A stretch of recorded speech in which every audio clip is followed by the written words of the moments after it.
Welcome to Weather and Climate Chat with your hosts, Monsoon Mike, by Zoom once again, and probably for the foreseeable future as we remain locked down to some extent. And my co-hosts, Dr. Davis. Hello, Dr. Davis. Hello, good to be here. And joining us from Northumberland County, our intern, Quinn Flory. Quinn, welcome. Hello, it's nice to be back. All right, so just my normal weekly check before we get into the weather. How's this new life of telecommuting working for you guys? All right, I guess. You don't sound so sure, Dr. Davis. I don't know if I'm sure about anything right now. Guess it's just one of those things where you really have no choice, right? You just got to do it. Yep, that's right. How about you, Quinn? For me, it's been going okay. It seems a little better than last week, but I'm not liking it at all. Yeah. It's been difficult.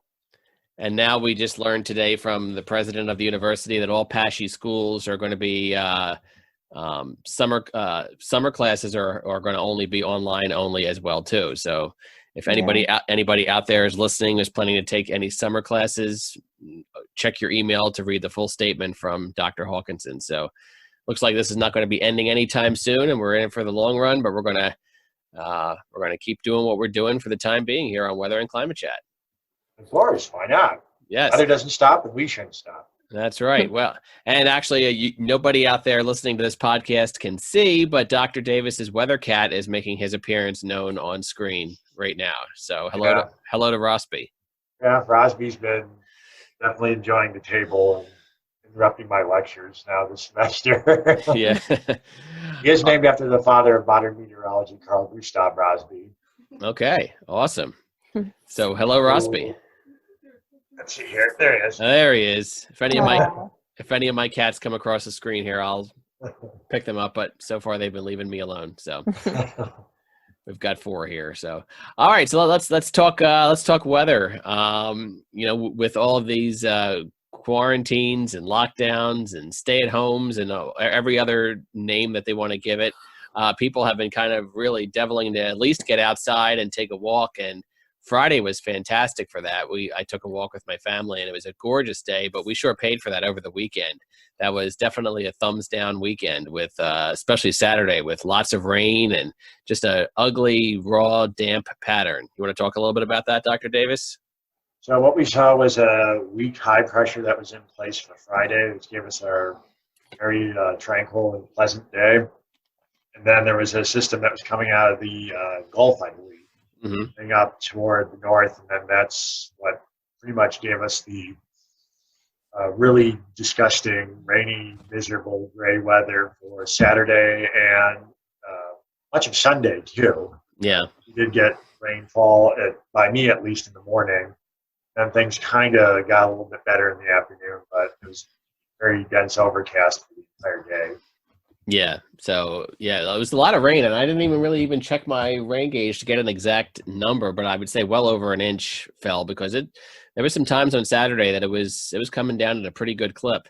And the National Weather Service issued that flood advisory around 11 o'clock that Saturday, and they said about an inch or so is fall in some areas, and another inch is possible throughout the course of the day. Right. Allentown's airport only got 3/4 of an inch of rain the entire day of Saturday. I will have to check my I'm not sure what kind of rain gauge you're using. I'm still a big fan of the old-fashioned tube type, because I think they're the most accurate. But my tube broke, so right now I'm just using an electronic one that I got, which I'm always a little skeptical on how accurate they really are. But just put a measuring cup outside. You could do that, but then don't you have to calibrate things then, Dr. Davis, depending on the size of the cup? Probably. Yeah, you do, but we're just trying to get a ballpark estimate that's okay. Right. Reading got about 1.25 inches. That's about closer to that's about what I would say we got. I have to look at my electronic thing and see if it actually recorded anything properly. But when I had checked it on like around 3 o'clock on Saturday, it was saying 0.75. So that's 3/4 of an inch. And we had a good bit of rain after that too. So I would say that I'm closer to that 1.25 inches. So I agree with that. So good rain on Saturday. Not much rain fell yesterday, Sunday, but still not a very nice day. Today was a little better. I'm not sure about you guys in Lehigh County and Northumberland County, but we had about 2 or 3 hours of sunshine this morning, and that was really nice to see. But that quickly got overtaken once again by clouds in the past couple of hours. Yeah, we had a few peaks of sun here, but nothing really substantial. It pretty much has been cloudy most of the day. The models were indicating potentially some sun breaking through, and more or less it has, but we've still been dealing with quite a fair bit of cloud cover. So it sounds like I might have actually had more sun than you, because I would say we had a good 2 or 3 hours of sun this morning, which was really nice. Yeah, I'd probably say we had about hour or so by me. What about you, Quinn? Yeah, right now it's a little overcast, but it seems to be like breaking up a lot. It's pretty sunny out, but like there's still a lot of clouds. But it looks like it could break up. There's some patches that are coming through. I'm looking outside now, so Dr. Davis, this might have to do with location. You're the furthest east. I'm kind of in the middle, and Quinn's the furthest northwest. So is it possibly the further northwest you get, the sunnier you are, and the further southeast you get, the cloudier? Yeah, I'm looking at the satellite image at the moment as we speak, and the northeastern part of PA is where you're going to get the most sun. Okay, so Quinn's kind of in that realm of northeast. And there's a break about halfway, like north central PA, which is probably where Quinn's just about at. And western PA is pretty dense cloud coverage, and eastern PA over by Kutztown is pretty well covered too. Mm-hmm. Some parts of southwestern Pennsylvania are pretty clear at the moment. Mm. Places probably around south of Pittsburgh. Okay. But I'm also looking at the image, and I'm getting these streets essentially of clouds in southwestern PA, so that's pretty indicative of air going up and over the Appalachians, where you get this warming as air is coming down, so it's dry, and then you have the air being lifted up the mountains, so you get more of the cloud cover. Okay. They're contouring right to the mountains. It's very nice. And it looks like we generally keep that same pattern the next couple of days, with a lot of clouds, maybe a little bit of sun. A couple days ago, the models were implying another soaker on Wednesday, but now it looks like that low pressure stays further off to the south, and we just are kind of cloudy with maybe a sprinkle or two around through Wednesday. Yeah, there's that storm system that's giving us all this issue that's moving well to our north. And it's probably going to be sticking around that part, given the heavier rainfall potential for places like New England or southern Canada. Yeah, and then we have a low pressure system from the south coming in later Tuesday and Wednesday, if you can see there on my phone. But most of the heavier rain stays off to the south, and up here in Pennsylvania, we're just kind of cloudy with some sprinkles around. So not too much. And then finally, it looks like we finally break out of this persistently dreary pattern. Thursday, Friday, Saturday, maybe even Sunday, we might string together 3 or 4 days of partly to mostly sunny skies. So that's something to finally look forward to in these lockdown times. Yeah, we should be having a high pressure building into the region from about Wednesday to Saturday. So things are looking better by then. Good. All right. Temperature wise, we've been fairly average, some blips here and there. I think we had that one day last week where we got into the 60s, which was a good 10 or so degrees above average. And then we had Saturday when it was pouring rain all day. I think we were about 45, so that's about 5-6 degrees below average. That's to be expected, though, with all the rainfall. Right. So, but generally we've been averaging about average for this time of year. Looking at the 8 to 14-day outlook from the Climate Prediction Center. I think I saw average for us. We are average. But a good chunk of, I don't know if you can see my phone there, Dr. Davis, a good chunk of the country is actually a little on the below average side. Yeah, much of the north central, pretty much from the Rocky Mountain Front Range all the way to the Great Lakes is cold, or chance for below average, I should say. Right. Precipitation-wise for the next 8 to 14 days, you can see my phone there, we're in the light green, so a little bit above average, not far above average, like southern Texas where it's dark green, but we're in the light green, so a little bit above average precipitation. So if you're really looking forward to some warm spring dry weather, not necessarily the most conducive pattern for that. Looks a little cool and unsettled for the foreseeable future. Yeah, it looks calm the next couple of days, and then after that, we'll see what happens. But Mm-hmm. average temperature, more rainfall, makes sense. We're still about on par for where we should be with precipitation this year. Okay, so that's good. That is good. Okay, so there's your forecast, folks. Not really a whole lot to talk about, kind of a boring pattern. It was not so boring, not far from here. Yesterday and the day prior, where there was some more instability, there was actually some severe thunderstorm watches in western Pennsylvania. Not sure if you saw that, Quinn or Dr. Davis. I'm not hearing any reports of major damage out there, but to the south, Tennessee, Arkansas, Mississippi, there's been some pretty rough weather over the past couple of weeks, including some tornadoes.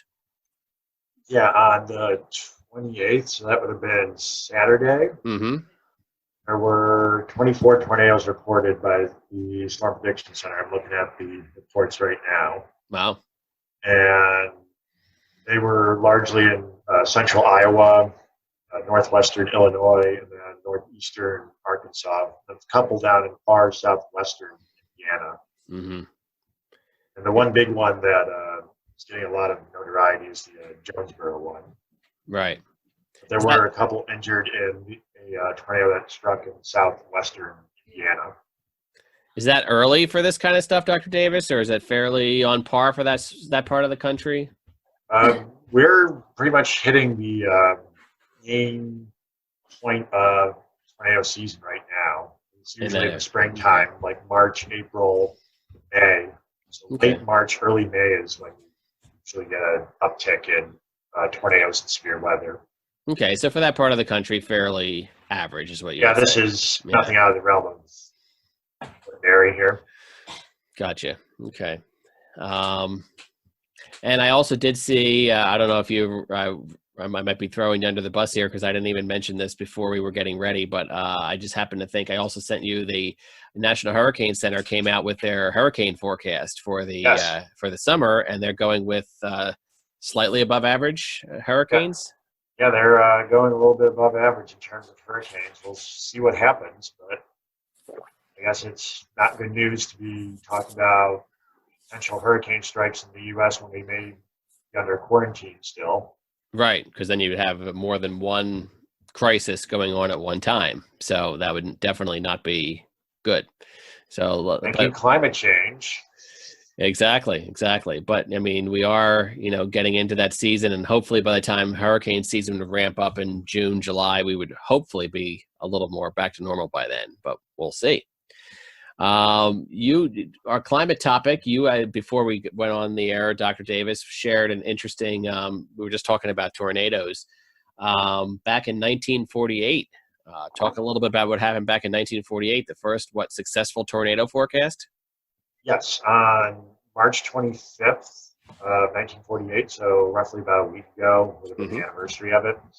The first successful tornado forecast was made at Tinker Air Force Base in Oklahoma, and the meteorologists that were on duty there for the Air Force were seeing patterns that were similar to a tornado that went near base 5 days prior, and then they issued the potential tornado risk for the Air Force Base that day, and sure enough, later that evening, a tornado struck the base, and they were first to make a successful forecast. And one of the meteorologists was a guy by last name Miller, and he then used 4 major severe weather soundings to teach about severe weather, and they're still used to this day, and they're called Miller severe weather soundings. Interesting. So his bold prediction, and I know you shared a video with me before we went on the air where some people were a little skeptical of what he was saying at first, but then went along with him. His bold prediction likely saved some lives. Yeah, definitely. Up until then, and even past then, there was a lot that was still unknown about tornadoes. Dr. Ted Fujita, who's widely considered to be the pioneer of tornadoes, he really wasn't on the scene until the 60s or 70s. So we're talking about late 1940s. This was before the Fujita times. Right. So that was a pretty bold forecast, and one that worked out very well for him and actually wound up saving lives. So that's pretty cool. Yeah, and I showed the students a public service announcement about tornadoes that was put together in 1957. Mm-hmm. And they were saying some things that we go over in class, like there's winds in a tornado that go up to 500 miles an hour. That is not correct. We've only seen winds at 330, I believe, is the highest we've ever gotten in a tornado. Okay. And mentioned something along the lines of 500 tornadoes a year. It's closer to 1,200 tornadoes a year. Wow. Then that's because we have greater detection. Back in the 50s, you didn't have satellites or anything like that. So it was quite difficult to discern whether a tornado was going to strike as opposed to going in the middle of nowhere, Montana. Right, exactly. Wow. Well, that's good. That was definitely a very interesting piece of weather history there. I also shared, just for a little bit of fun, Quinn, because I know you're like me, you like snow. Yesterday, March 29th, was the 50th anniversary of the Easter snowstorm of 1970. Easter fell on March 29th in 1970, and just so happened that there was a rare late winter, early spring, but definitely early spring. Winter is definitely done by March 29th. Snowstorm, and Allentown received 10.2 inches, the Poconos 12.5 inches, and I'm not getting any readings out in Northumberland County, but looking at the general map here of where the bands of precipitation set up, it looks like your area 50 years ago yesterday had about 14 inches of snow, Quinn. So a little interesting piece of weather history, the Easter snowstorm of 1970. It can happen. Probably not going to happen this year, but it can happen. So you've been very quiet, Quinn. Any comments or anything you want to jump in there with? No, not really. I've just been looking out the window. My dog has been coming in and out of my room. Now I moved downstairs to my basement, so he's been in and out, appearing. Wants to say hi. All right. Well, I guess we've exhausted everything to talk about weather and climate wise for now. Any final thoughts, Dr. Davis? I know you got to get to a class or some other project pretty soon. Stay healthy. Definitely stay healthy. Follow all the governmental orders, and stay healthy to the best of your ability. Oh, and there's a weather proverb out there: the March comes in like a lion, out like a lamb. That's right. And March came in like a lamb. If you recall, I believe March 1st we had temperatures in the 70s. Okay. And it seems like it's going to be going out like a lamb. Yeah. So we didn't really have a lion.